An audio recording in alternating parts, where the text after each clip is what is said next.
Hello everyone, स्वागत है आपका आज के इस क्लास में और मैं हूं आपका कॉमर्स वाला भैया। हाँ जी, चलिए करते हैं आज की क्लास की शुरुआत, है ना। चलिए, तो कैसे हैं आप सब? बढ़िया, सब एग्जाम की तैयारी अच्छे से चल रही है? जी सर, बिल्कुल अच्छे से चल रही है। हम पढ़ाई कर रहे हैं। इस बार तो रेवेन्यू इंस्पेक्टर का जो है वो हम अपना झंडा गाड़ लेंगे, है ना। चलिए, तो इसी चीज को आगे लेके चलते हुए आज हम फिर शुरू कर रहे हैं बैंकिंग का लेक्चर नंबर 3 और टोटल लेक्चर नंबर होगा 26।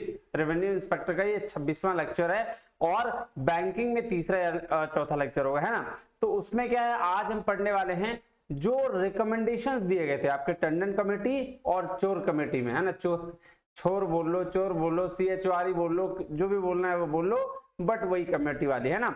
तो चलिए इसकी शुरुआत करने वाले हैं। तो ये देखते हैं, आइए क्या क्या किया गया था। इससे पक्का 2-3 क्वेश्चंस आपके एग्जाम में आ चुका है, प्रीवियस ईयर में जब आया था, और इस साल भी आने का चांसेस बहुत ज्यादा बनता है क्योंकि बहुत सारी बातें इसमें कही गई है जो आपके रीजनल रूरल बैंक से रिलेटेड है, यानी बैंकिंग से रिलेटेड है ना। तो चलिए शुरू करते हैं, ज्यादा लेट ना करते हुए क्लास में चलते हैं। आपको करना क्या है, बेसिकली देखिए, बहुत सारे लोग पूछते हैं सर नोट्स कहाँ मिलेगा, नोट्स कहाँ मिलेगा। तो ये मैं बार बार कहता हूं कि देखिए, कॉमर्स वाला भैया बाय NWB, है ना, इसको सर्च करिएगा टेलीग्राम चैनल पर, है ना। टेलीग्राम में जाइएगा, सर्च करिएगा, ये चैनल आपको मिलेगा, ज्वाइन कर लीजिएगा, वहां सारा नोट्स ही आपका पड़ा हुआ रहेगा। प्लस अगर आप इस चैनल को कंटिन्यू, तो भैया एक तो शेयर करो, है ना। शेयर करोगे तो भैया कहते हैं ना, शेयरिंग इज केयरिंग, मैंने शेयरिंग नहीं सिखाया। तो अगर आपको लगता है कि भाई यहाँ से सेटिस्फैक्ट्री आपका रिजल्ट मिल रहा है, सेटिस्फैक्ट्री आपका जो पढ़ाई है वो हो रहा है, तो आप इस चैनल को जरूर शेयर करिएगा, है ना। उसके साथ सब्सक्राइब भी कर लीजिएगा और अपना बेल आइकन भी प्रेस कर लीजिएगा। और कोई भी परेशानी दिक्कत आती है तो इस नंबर पे आप व्हाट्सएप भी कर सकते हैं। चलिए, तो आज क्या कर रहे हैं हम, लेक्चर नंबर 26 कर रहे हैं ना जी। आइए, अब देखिए, टंडन कमेटी का रिकमेंडेशन जो था ना, वो कब आया था, कब हुआ था टंडन कमेटी? देखिएगा 1974 में हुआ था, है ना। किसके? PL टंडन है, उनके अध्यक्षता में, यानी कि चेयरमैनशिप में, ठीक है। अब जब ये टंडन कमेटी आई तो उसका क्या, किस पर्पस को लेके आई थी, कौन सा रेफरेंस को, क्या उसका कमेटी का रिजल्ट रहा, उसकी चर्चा हम आगे करने वाले हैं। और इस कमेटी ने वर्किंग कैपिटल पर 3 मेथड्स भी दिए हैं, जिसमें सेकंड मेंबर मेथड जो आपके प्रीवियस क्वेश्चन में आया है उसको भी हम पढ़ेंगे। क्यों? बेसिकली वो मेथड्स है वर्किंग कैपिटल को लेकर कि भैया लोन कैसे दिया जाना चाहिए, है ना, कि लोन देने का जो प्रोसेस है वो पहले गलत था और टंडन कमेटी ने क्या रिकमेंड किया, आइए देखते हैं। चलिए, सबसे पहले अगर बात करें, क्या करें, Tandon committee was appointed by the RBI इन जुलाई 1974। 1974 में RBI ने टंडन कमेटी को अपॉइंट किया था under the chairmanship of Shri PL Tandon, who was the chairman of PNB। Then उस समय जो PNB के चेयरमैन थे PL टंडन, उनके चेयरमैनशिप के द्वारा, है ना, टंडन कमेटी अपॉइंट की गई RBI के द्वारा, है ना। कह रहा है the term references of the committee में क्या क्या रेफरेंस दिया गया है ना कमिटी में, देखिए आइए 6 है, याद कर लीजिएगा। कह रहा है to suggest guideline for commercial bank to follow up and supervise the credit. किसके लिए? गाइडलाइन, कमर्शियल बैंक की क्या गाइडलाइंस होनी चाहिए, सुपरवाइज कैसे होना चाहिए, ये इसके लिए।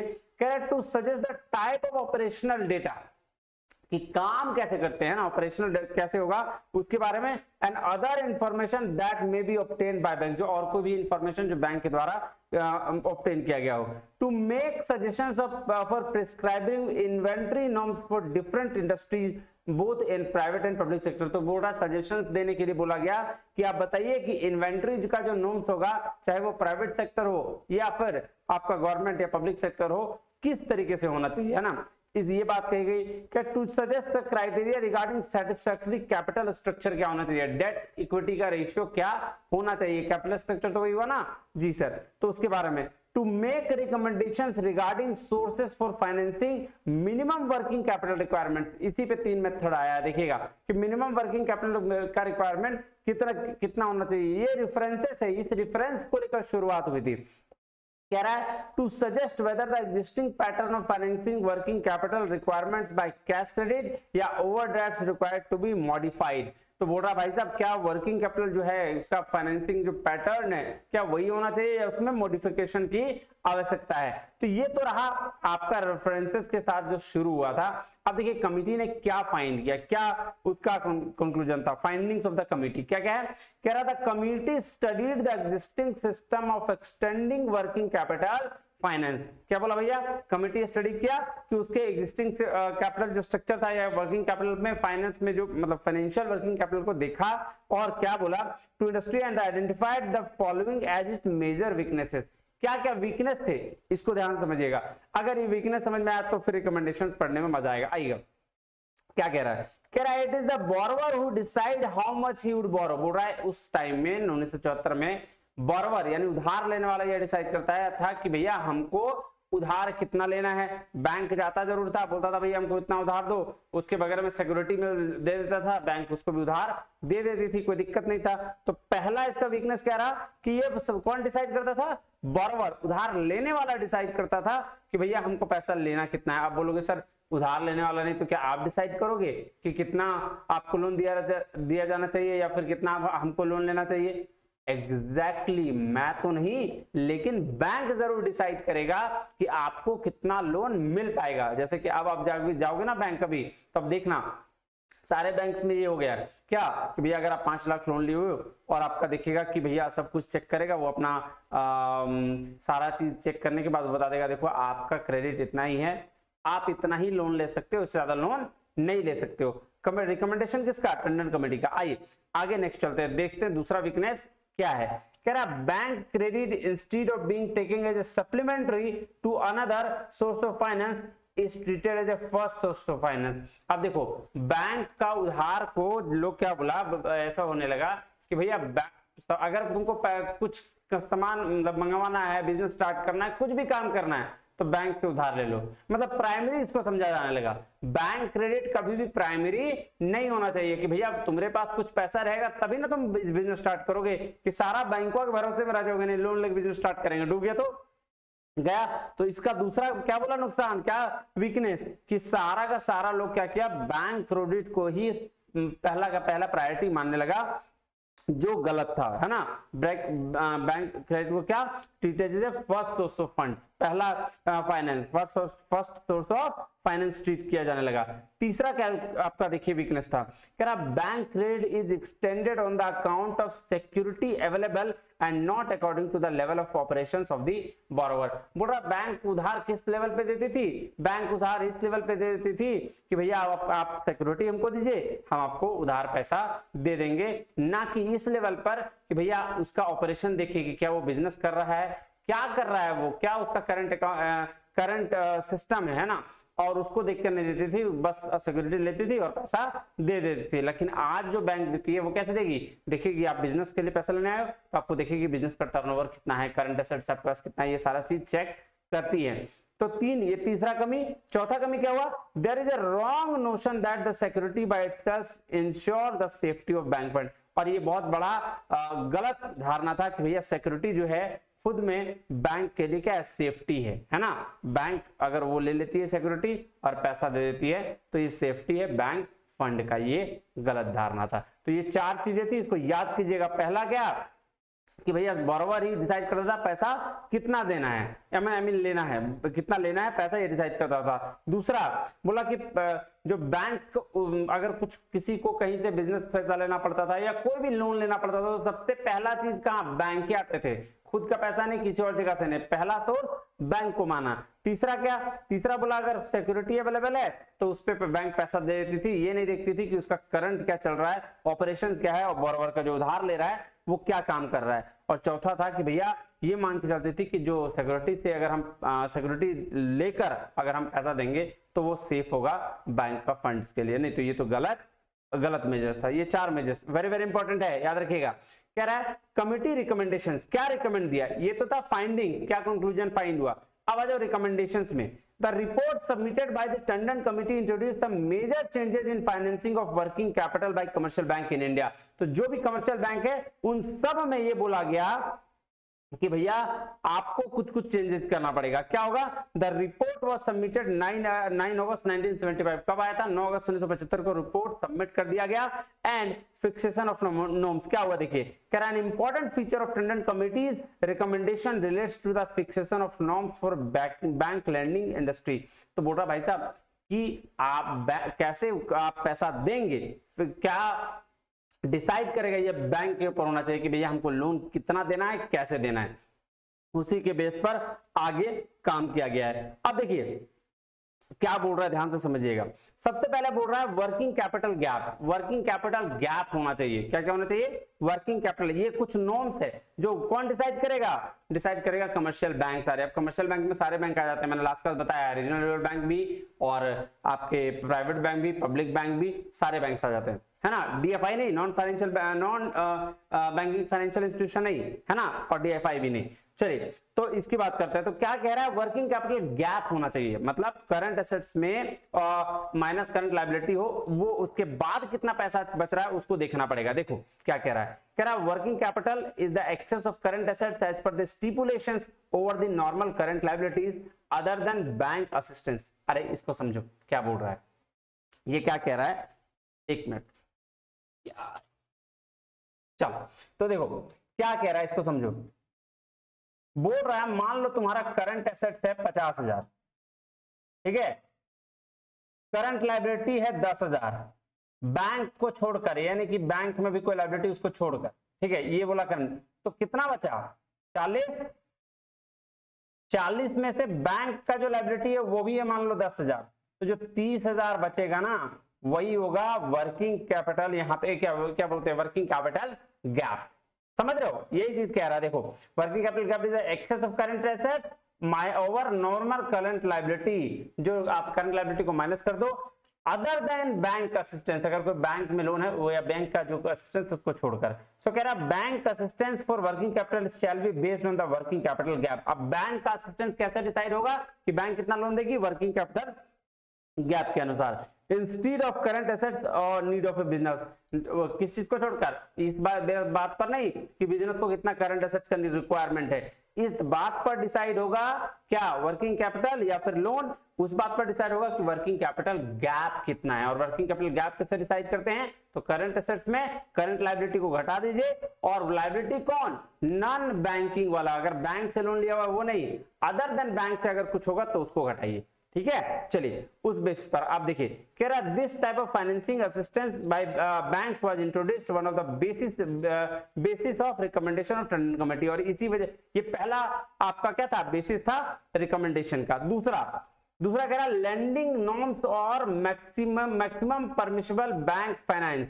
देखो लैंडिंग नॉर्म्स बोल लो या MPBF बोल लो, यानी कि मध्य प्रदेश वाला बॉयफ्रेंड मत समझ लेना इसको, है ना। MPBF मतलब मध्य प्रदेश बॉयफ्रेंड नहीं, मैक्सिमम परमिसिबल बैंक फाइनेंस, है ना। तो क्या होता है ये? देखो मैक्सिमम परमिसिबल बैंक फाइनेंस का मतलब क्या हुआ, ये बात समझना। देखो पहले क्या होता था ना, आया उधर से लोन लेने के लिए कौन? मान लो कोई बिजनेसमैन है, वो लोन लेने आया, बैंक वाला बोला ठीक है भैया तुम दो हमको क्या सिक्योरिटी दो, हम दे देंगे, ठीक है, डिसाइड भी नहीं करना, सोचना भी नहीं, आराम से दे देंगे। लेकिन अब जो है ये बोला मैक्सिमम परमिशन वाला, जब टंडन कमेटी अपना रिकमेंडेशन दी तो ये कही बोले ऐसे मत दो, वरना बैंक कंगाल हो जाओगे तुमको क्या करना है? पहले जाओ देखो समझो कि भैया वो काम कर रहा है, जहां आप लोन देने जा रहे हो वो क्या काम कर रहा है, कितना उसका अपना पैसा लगा हुआ है, क्या थोड़ा बहुत पैसा अपना वो लगा सकता है कि नहीं लगा सकता है। तो तुम सारा अपने खुद में मत दे दो, पहले उसको चेक करो, उसकी करंट एसेट्स क्या है, करंट लायबिलिटी क्या है, वर्किंग कैपिटल गैप क्या है, फिर उसको डिसाइड करो कि तुम कितना लोन दे सकते हो। इसीलिए अब देखो ये क्या कह रहा है, आइए पढ़ते हैं। कह रहा है Tandon committee introduce the concept of MPBF। MPBF मतलब मैक्सिमम परमिसिबल बैंक फाइनेंस, ठीक है, ज्यादा से ज्यादा कितना कर सकते हैं। कह रहा है टंडन कमेटी इंट्रोड्यूस क्या किया? Concept of MPBF in the working capital finance by banker। कह रहा था committee suggested that the bank should attempt to supplement the borrower's resources in the financing the current assets। तो बोल रहा है कमेटी क्या सजेस्ट किया कि बैंक को सप्लीमेंट देना चाहिए ये उधार के तौर पर, ये नहीं कि प्राइमरी सोर्स बन जाए, मतलब शुरू सब कुछ हम ही दे दे, सप्लीमेंट देना चाहिए। So it has recommended that the current assets what should be financed by the trade creditors and other current liabilities. The remaining current assets, which is called working capital gap, should be financed particularly by bankers in the form of bank credit and through long term borrowings or owners fund. तो देखा ये बोला ना, क्या बोला, बोला भाई साहब ऐसा है कि करंट थोड़ा पैसा तुम ये देखो, बैंक बोला बैंक ऐसा कीजिए, आप जाइए देखिए कि जो लोन लेने आपके यहाँ आया है उसका ऑपरेशन क्या है, और बोला कि थोड़ा पैसा खुद उसको लगाने बोलिए, और जो पैसा बच रहा है, जैसे मान लो अभी एग्जांपल ले लेते हैं कि मान लो उसको बोरोवर्स को जरूरत कितना है, 1 लाख रुपए का जरूरत है, ठीक है 1 लाख रुपए का जरूरत है, तो वो बोला टंडन कमेटी ने रिकमेंड किया, बोला भाई साहब ऐसा करो 25,000 तुम लगा लो, 75,000 हमसे ले लो, ठीक है, ये काम करने के लिए बोला। बात समझ में आई जी? चलिए तो यही कह रहा है नेक्स्ट क्या कह रहा है, in the context of this approach the committee has suggested 3 alternative method of working out the MPBF, maximum permissible bank finance को कैलकुलेट करने का 3 मेथड निकाला है, तीनों की चर्चा हम आराम से करते हैं। आई कह रहा है each successive method reduce the involvement of short term bank credit to finance the current assets, short term bank credit को कम कर दिया बोला है ना। अब क्या करना है देखिए, तो सबसे पहला बोला फर्स्ट मेथड, क्या है पहला मेथड, आइए कह रहा है in the first method 25% of working capital gap current assets minus current liability excluding bank borrowing should be contributed by the borrower through the long term funds and the remaining 75% can be financed from the bank borrowings. This method will be give a minimum current ratio of 1.17, that is। आइए पहले इसको समझते हैं, क्या बोला, बोला working capital gap निकालो, कैसे निकालोगे वर्किंग कैपिटल गैप, बोला करंट एसेट्स ले लो माइनस कर दो करंट लाइबिलिटी को, ठीक है, माइनस क्या कर दो करंट लाइबिलिटी को, लेकिन करंट लाइबिलिटी जो मैं करोगे ना एक्सक्लूडिंग बैंक असिस्टेंस होना चाहिए, बैंक ओवरड्राफ्ट अगर कुछ है तो इसको छोड़कर, तो ये निकल जाएगा working capital gap. For example current assets मान लो 50,000 है, ठीक है, और current liability total current liability कितना है, ठीक है, मान लो 20,000, उसमें से 10,000 करंट लाइबिलिटी टोटल, और मान लो आपका जो बैंक से लिया है वो है कितना 10,000, ठीक है, तो अदर देन बैंक वाला कितना हो गया सिर्फ 10,000। अब यही हो जाएगा वर्किंग कैपिटल गैप, ठीक है, और ये मेथड क्या कह रहा है कि वर्किंग कैपिटल गैप जितना निकला ना उसका 25% तुम हमसे 25% तुम लगाओ और 75% जो है हम दे देंगे, क्या करेंगे हम दे देंगे। तो ये पहला मेथड था। आइए पहला मेथड का नीचे बहुत बढ़िया से दिया गया, इसको देखते हैं क्या कह रहा है। Working capital gap refers to current assets less current liability और अदर देन बैंक बोरोइंग्स। देख रहे हो, other than bank borrowings, bank से जो उधार लिया वो पैसा नहीं। वर्किंग कैपिटल गैप में हमेशा कौन आएगा, current assets minus current liability other than bank borrowing, bank borrowing को छोड़कर। So this can be understood with the help of the following examples. ये देखो एक एग्जांपल देखो, ध्यान समझ लो। Total current asset required by the borrower, बोल रहा भाई साहब जो उधार लेने वाला है उसको करंट एसेट्स का 50,000 रुपए का जरूरत है। कितना का जरूरत है, 50,000 का। करंट लायबिलिटी जो है एक्सक्लूडिंग बैंक बोरोइंग, मतलब बैंक बोरोइंग को छोड़कर, एक्सक्लूडिंग मतलब इंक्लूडिंग नहीं, एक्सक्लूडिंग छोड़कर, बैंक का उधार अभी अलग रखा हुआ है उसको छोड़ दो। कितना है करंट लायबिलिटी 10,000। अब वर्किंग कैपिटल गैप कितना निकल गया था 40,000। अब 40,000 में 25,000 रुपए क्या करेगा बोरोवर जो है उधार लेने वाला खुद लगाएगा 25%, यानी कि 10,000 रुपया, और जो बाकी 30,000 रुपया है वो बैंक लोन देगा उसको, और वो उसी को क्या कहा गया मैक्सिमम परमिसिबल बैंक बोरोइंग। और यही निकालने आपका एग्जाम में आ जाएगा और आप कंफ्यूज करते रहिएगा। मैं फिर एक बार समझा दे रहा हूं, ध्यान समझिएगा। Total current assets required by the borrower, कितना करंट एसेट्स की जरूरत है, वर्किंग कैपिटल में तो करंट एसेट्स आएगा जी, तो कितना करंट एसेट्स की जरूरत है, लोन कितना की जरूरत है, 50,000 का। 50,000 में क्या बोला पहला मेथड बोला भैया करंट लायबिलिटी जो है उसको माइनस करिए, लेकिन बैंक वाला जो करंट लायबिलिटी है ना उसको नहीं करिएगा, उसको छोड़कर अगर कुछ होगा तो करिएगा, तो उसको छोड़कर कितना है 10,000 बचा, वर्किंग कैपिटल गैप 40,000। 40,000 में बोला अब ये मेथड कह रही है कि अब 25% जो पैसा है वो आप लॉन्ग टर्म फाइनेंस से कहीं लगाइए, पैसा लेके आइए, 75% हमसे लेके जाइए, और यही 75% क्या हो जाएगा, मैक्सिमम परमिसिबल बैंक बोरोइंग। बात समझ में आया? चलिए अब दूसरा मेथड की बात करते हैं। दूसरा मेथड बहुत बहुत सिंपल है, सेम इसी तरह से है। कह रहा है under this method the borrower should provide 25% of the total current through the long term fund and this will give a current ratio 1.33:1। क्या कह रहा है कि बोरोवर को 25% टोटल करंट एसेट्स पर आपको लेके आना है, एंड उसके बाद का जो पैसा होगा वो हम देंगे। आइए देखिए समझिए कैसे क्या कह रहा है, ये इसको भी एग्जाम्पल के थ्रू समझिए। देखिए बोला कितना पैसा जरूरी है भैया, बोला भाई साहब 50,000 हमको जरूरी है। अब देखो अब लेस क्या करना है, बोला ऐसा है कि 50,000 जरूरी है, तुम 12,500 तुम लगाओ 25%, कौन लगाया 12.5%, लॉन्ग टर्म फाइनेंस से जो लोग उधार लेने आ रहा है सो। उसके बाद लेस क्या कर दो, करंट लायबिलिटी। करंट लायबिलिटी कौन सा, जो बैंक में इंक्लूड नहीं है, यानी बैंक वाला छोड़कर, कितना 10,000 बचा, कितना 27,500, और यही 27,500 हम तुमको क्या करेंगे, दे देंगे तुमको loan. Maximum permissible bank borrowing इसी को बोलते हैं। तो सेकंड मेथड ये कहा।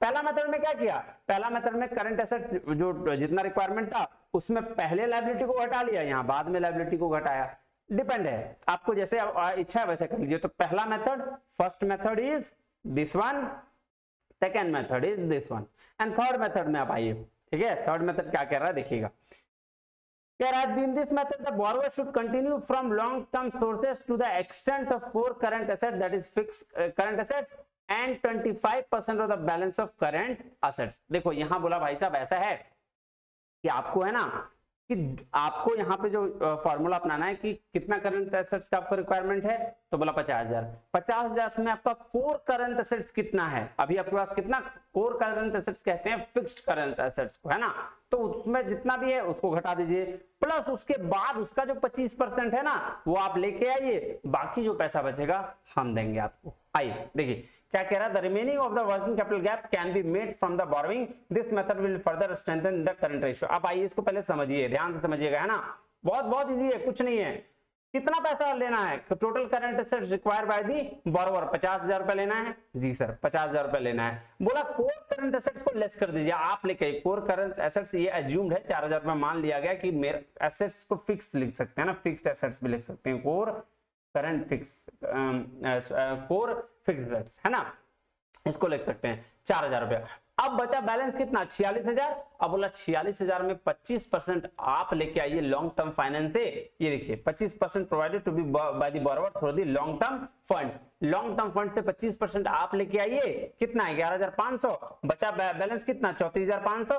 34,500 में जो करंट लायबिलिटी है ना, करंट लायबिलिटी आपका होगा बैंक को छोड़कर, उसको घटा दीजिए, बाकी जो पैसा बचेगा वो हम आपको दे देंगे, और इसी को क्या बोलेंगे, मैक्सिमम परमिसिबल बैंक बोरोइंग बोलेंगे। मैं एक बार रिपीट कर दूं फटाफट, हाँ जी आइए देखिएगा। पहला वाला क्या, पहला वाला में करंट एसेट्स जितना जरूरत है उसको, उसमें से करंट लायबिलिटी को हटा दीजिए अदर देन बैंकिंग, उसको बचा वर्किंग कैपिटल गैप 40,000। 40,000 में 25% वो लेके आएगा लॉन्ग टर्म फंड से, 75% बैंक उसको दे देगा, that is called maximum permissible bank borrowing. दूसरा क्या बोला, करंट एसेट्स तुमको कितना चाहिए 50,000। 50,000 में 25% क्या करो तुम लेके आ जाओ, बाकी जो क्या कहते हैं उसके बाद क्या लेस कर दो, current assets current liability other then banking वाला कितना हो गया सर 10,000। तो टोटल कितना मेरे पास बचा 27,500। 27,500 तुम हमसे ले जाओ यार, इसी को क्या बोलेंगे मैक्सिमम परमिसिबल बैंक बोरोइंग। इसको बोलते हैं कि कितना मैक्सिमम लोन बैंक जो है दे सकती है। उसके बाद थर्ड मेथड में भी वही है कि टोटल करंट एसेट कितना जरूरत है 50,000, 4,000 रुपए फिक्स एसेट से या तो कोर करंट एसेट्स जो है उसको माइनस कर दिया, फिर बैलेंस कितना बचा 46 में 25,000 बोला एक काम करो तुम लेके आओ बोला बचा कितना 34,500 बोला करंट लायबिलिटी भी तो तुम्हारा है उसको हटा दो, करंट लायबिलिटी कितना 10,000 बचा कितना 24,500 बोला इतना पैसा हम दे देते हैं, इतना पैसा हम दे देते हैं, तुम शुरुआत कर लो। बात समझ में आया जी सर। चलिए नेक्स्ट चलते हैं, क्या कह रहा है, the committee recommended the first method mainly as a stop gap method till the borrowers get used to the new approach of lending. The borrowers who are already in the second method would not be allowed to revert to the first stage. अब देखो यहाँ बोला कि भैया committee recommend किया first method, ठीक है mainly, लेकिन अगर जो सेकंड अप्रोच को अपना लिया है वो फर्स्ट अप्रोच में फिर दोबारा नहीं जा सकता, ये बात बोला है और कुछ नहीं बोला, ठीक है। चलो तो ये दो चीज हो गया था, क्या क्या हम लोग किए, पहला हम लोग किए वर्किंग कैपिटल गैप देखे, दूसरा लैंडिंग नॉर्म्स देखे जिसको हम लोग क्या बोलते हैं मैक्सिमम परमिसिबल बैंक फाइनेंस, और इसमें 3 मेथड देखे, तीनों मेथड हम लोग पढ़ लिए जी। अब उसके बाद थर्ड नंबर पे जो है वो है स्टाइल ऑफ क्रेडिट, कैसे होगा स्टाइल आइए देखते हैं। कह रहा था committee recommended the decomposition of total credit into 2 parts, 2 parts में फिक्स्ड और फ्लक्चुएटिंग पार्ट में, ठीक है। The fixed part was to be treated as a demand loan which borrower expected to use throughout the year. तो भैया 2 part में देना है, क्या कैसे किस तरीके से देना है, फिक्स्ड पार्ट और फ्लक्चुएटिंग पार्ट। जो फ्लक्चुएटिंग पार्ट होगा वो पूरे ईयर आप क्या कर सकते हैं उसको ट्रीट कर सकते हैं लोन की तरह से, या फिर उसको थ्रू आउट द ईयर आप क्या बोलते हैं इसको लोन को ये कर सकते हैं सर्कुलेट कर सकते हैं। The fluctuating part was to be taken care by cash credit, और जो फ्लक्चुएटिंग पार्ट है वो कैश में दिया जाएगा। Interest rate to be charge on loan is lower than the interest rate on credit, तो जो interest rate to be charge on loan is lower than the interest rate जो credit पे मिलेगा उससे कम इंटरेस्ट रेट चार्ज किया जाएगा loan पे, ठीक है। चलो चलिए अब चलते हैं 4 नंबर में इंफॉर्मेशन सिस्टम, ये चौथा बात है। कह रहा था information provided by the borrower was required to be appropriately used by the bank to follow up and the supervise the use of credit. तो बोल रहा है इंफॉर्मेशन जो है वो सारा सही होना चाहिए जो भी बोरोवर देता है। The bank should ensure that the credit given by the bank was used by the borrower only for the purpose for which it was granted। तो ये भी बैंक बोल रहा है कि बैंक मतलब कमेटी ने कहा कि बैंक इस बात का श्योर करे कि जिस बात के लिए उसको पैसा दिया गया जो बोरोवर है वो उसी चीज में उसका यूज करे, ऐसा नहीं कि खेती को बोल के बिजनेस में पैसा कर रहे हैं, है ना, ये बात ध्यान रखे। कह रहा bank should also insure that whether the actual results are same as expected और नॉट। बोल रहा है बैंक इस बात का भी एश्योरिटी रखे कि क्या वैसा रिजल्ट हुआ या नहीं हुआ। If there are some deviation in the actual and expected results, then the banker may ask reason for the such deviation from the borrowers। लीजिए जी, तो ये हो गया आपका क्या टंडन कमेटी का रिकमेंडेशंस खत्म। अब चलते हैं चोर केवी चोर वर्किंग ग्रुप 1975 में रिवाइज हुआ था कमर्शियल बैंक पर, इसीलिए क्या कह रहा है RBI form Chore working group under the chairmanship of mister K B Chore यार CHORE जो भी इन मार्च 1979 में, ठीक है। It was form to strengthen and reinforce the system of credit management and their regulation. किसके लिए किया गया था, रीइंफोर्स करने के लिए और इसको बल देने के लिए। The main focus was on, किसमें फोकस था, reviewing the large gaps between credit limits and the actual utilization of funds. तो इसको फिर से देखना था कि भैया जो गैप आ रहा था ना कि उधार देने में और एक्चुअल यूटिलाइजेशन में, हम दिए लोन किसी चीज के लिए तुम कहीं और यूटिलाइज कर लिया, इसको रिव्यू करने के लिए। Changing the credit system to improve the management of fund by commercial bank. तो क्रेडिट सिस्टम को और इंप्रूव कैसे किया जाए मैनेजमेंट के द्वारा, इसके लिए evolving more disciplined credit facilities and making credit limits flexible in relation to output. तो बोल रहा है मोर डिसिप्लिन्ड क्रेडिट फैसिलिटीज कैसे तैयार किया जाए और क्रेडिट लिमिट्स को जो फ्लेक्सिबल कैसे बनाया जाए उसके लिए भी। Making recommendation on any other related matter, अगर इससे रिलेटेड कुछ और मैटर है तो उस पर भी रिकमेंडेशन दे सकते हैं। कह रहा following recommendation were made by the group in its report 1978। अब देखो जो रिकमेंडेशन आया वो क्या क्या रिकमेंडेशन आया आइए देखते हैं। ये क्या था कि रिव्यू कर किया था, इस बात पर उनको देखना था। अब उन्होंने रिव्यू किया, रिकमेंडेशन क्या क्या दिया आइए शुरू करते हैं। सबसे पहला रिकमेंडेशन जो था वो था lending system। क्या था lending system? It was suggested that the use of loans and bill should be more as compared to cash credit if possible for credit। तो क्या सजेस्ट किया कि जो यूज है लोन का और बिल का वो कैश के अलावा क्या बोल रहा है, to be more as compare to cash credit if possible for credit. बोल रहा है कैश क्रेडिट के अलावा जो अदर क्रेडिट है उस पर ज्यादा ध्यान दिया जाना चाहिए। Moreover the restriction in using bills for credit should be remove to promote their use. अच्छा, बिल से जो क्रेडिट होता था ना, है ना, बिल ऑफ एक्सचेंज से, उसको रेस्ट्रिक्शन यहाँ पे कर देने के लिए कहा गया। दूसरा है withdrawal for bifurcation of credit limits. तो ये क्रेडिट लिमिट से विड्रॉल करने के लिए बोला। देखो क्या है, it was proposed to remove the bifurcated credit limits. Bifurcate मतलब अलग अलग कर देना, within overall credit limit and the differential interest thereon. It was observed that such system could not improve the credit system। और इसी वजह से जो क्रेडिट का सिस्टम था वो इंप्रूव नहीं कर रहा था। बोला क्या, separate limit for peak and non peak levels. देखो जो पीक लेवल है उसके लिए अलग लिमिट बना दो और जो नॉन पीक लेवल है उसके लिए अलग लिमिट बना दो। वही कह रहा है, different credit limits should be fixed for the peak and non peak level to reduce the amount of unutilized fund. Unutilized जो फंड है उसको आपको क्या करने के लिए, रिड्यूस करने के लिए पीक लेवल और ऑन पीक लेवल पर अलग अलग लिमिट देना पड़ेगा।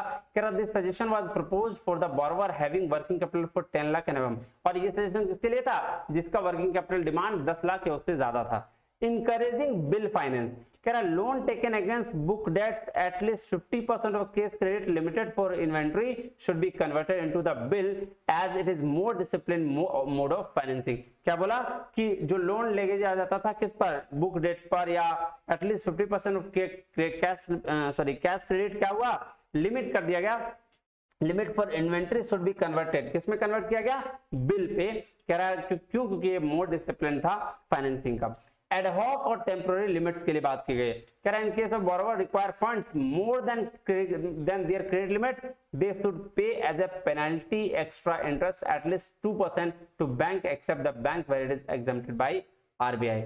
इंडिकेट किया गया क्वार्टरली क्रेडिट रिक्वायरमेंट्स को और increasing borrowers contribution for working capital. जो बोरोवर्स का कैपिटल था कंट्रीब्यूशन के लिए उसको इंक्रीज करने की बात की गई। कह रहा है borrowers are required to maintain minimum current ratio 1.33:1 and so that their own contribution towards working capital is increased and credit requirement goes down.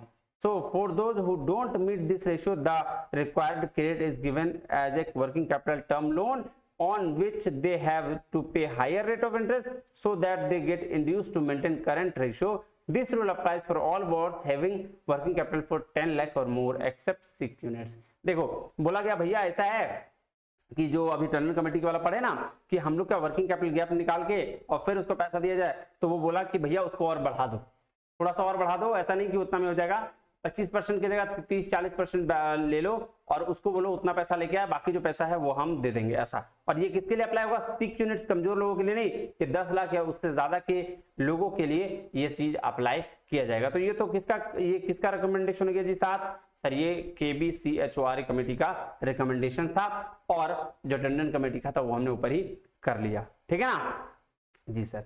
तो ये हो गई आपकी कहानी, है ना। चलिए फिर मिलते हैं अगले वीडियो में और मजे से तैयारी करिएगा, है ना। वीडियो को जरूर शेयर करिएगा। तब तक के लिए बहुत बहुत धन्यवाद। Thank you very much. जय हिंद।